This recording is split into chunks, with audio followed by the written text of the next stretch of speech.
After work, grocery time, bibili po tayo ng ulam natin for dinner. Ayan na po ang ating pinamili. Magtinolang manok po tayo for today's video. Nakarating na po tayo sa bahay at umpisahan na po nating magluto. Hiwain na po natin yung ating manok. May pakagat-kagat labi pa ang kapsat niyan kasi ang tigas ng buto. At prepare na po natin yung mga lamas, sibuyas, bawang at saka linagay natin sa kawali at minikos-mekos na natin dyan.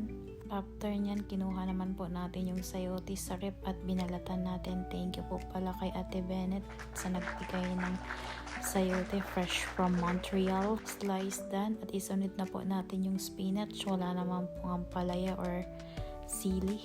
So spinach na lang po. Habang inaantay nating maluto, magtiklop muna tayo ng damit. Naglaba po tayo today. Never mind the background kakabsat kasi hindi pa po ako nakapaglinis kasi busy po sa work.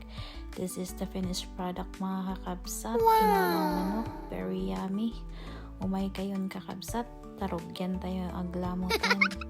Mga kakabsat. Thanks for watching.